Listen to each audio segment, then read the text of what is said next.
News 46 is brought to you by William H. Jackson Injury Attorneys. Injured? Get Bill and Robin, your local injury attorneys.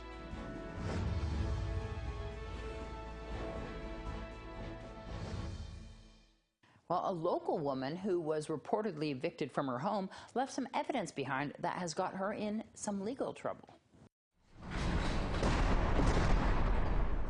Chelsea Marshall was arrested for burglary, obtaining money under false pretenses, possession of a credit card of another without owner consent, and possession of another person's identifying information. Police report that the reporting party provided documentation which was allegedly retrieved from Chelsea's residence after she was evicted. This documentation contained multiple photocopies of credit cards with matching state identifications from multiple mails, along with sticky notes containing credit card numbers with names and addresses. 3 of the victims confirmed that they visited the Alien 51 Cat House brothel recently, in which Chelsea was formerly employed as a manager.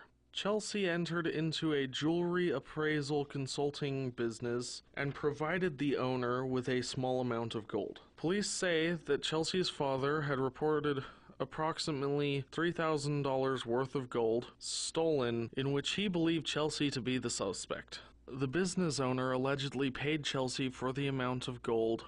Chelsea Marshall was then taken into custody and transported to the Nye County Sheriff's Office Detention Center. This is Matthew Walker reporting for News 46.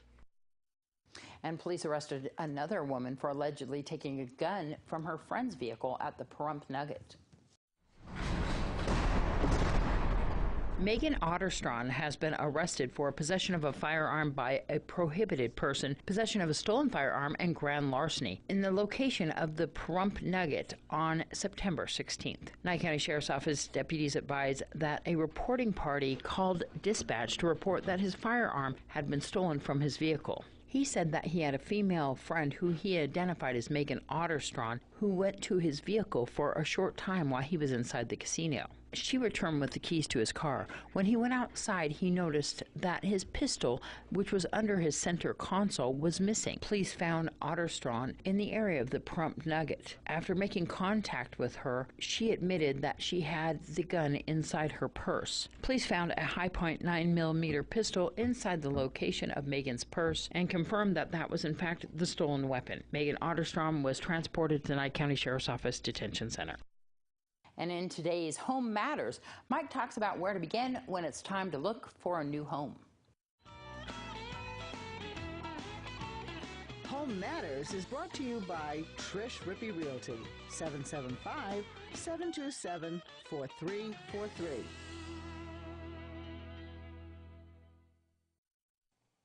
Hi folks, I'm Mike Colucci and this is Home Matters. So you're thinking about purchasing a home and becoming a part of the American dream. Most folks who'd like to purchase a home don't really know where to begin.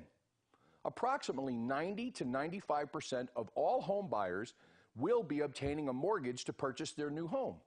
The other 5 to 10% will be paying cash for their property.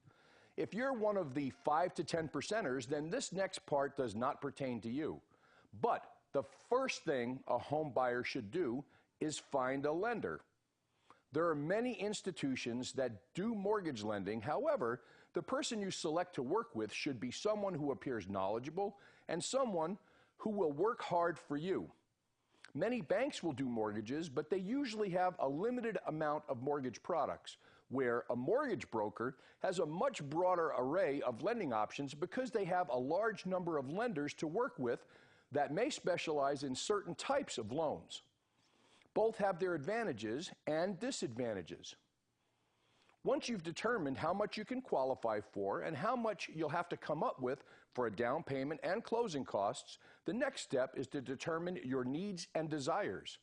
First, determine things you absolutely have to have in your new home. How many bedrooms? How many baths? Do you need a garage? Which neighborhood would you like to live in, or which part of town? Close to schools or work? You know, things you need. Then determine the things you absolutely do not want.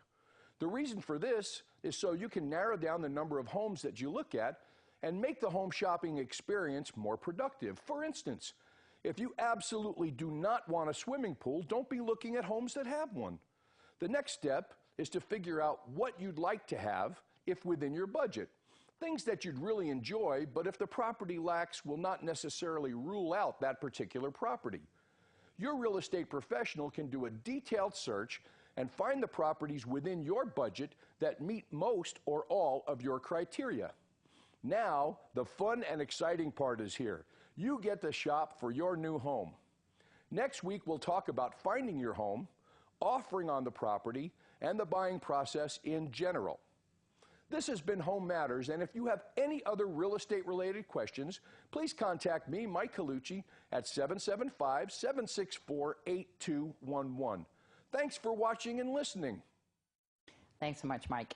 Well, ACC Industries CEO Howard Missel spoke to our camera recently regarding his application for a marijuana dispensary next to their cultivation facility on Calvada Boulevard, which is the former Fraser's Furniture Building.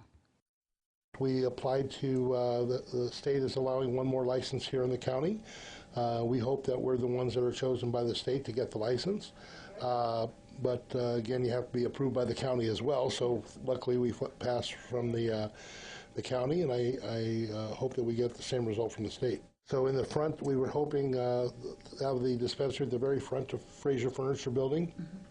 And then we're going to wall it off and have the cultivation. We're expanding our cultivation to the Sears building on the one side and the Fraser building on the other side. Applications go in today.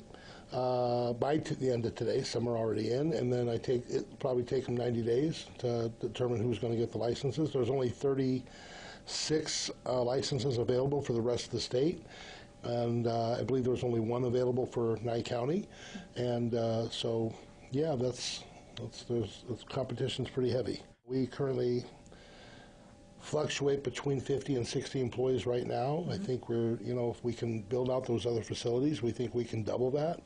So we're looking to, make sure that we bring additional, we love being here in this town. So everybody's really eager to work. We have a lot of people that are easy to deal with. And so we're trying to expand the operations here. News 46 WeatherCam is brought to you by Glenn Lerner Injury Attorney's Office in Pahrump. In a wreck, need a check? Call 702-877-1500. Well, Conrad's going to take a look outside right now on that Glenn Lerner WeatherCam. We'll have weather and an update on the Fall Festival right after this break.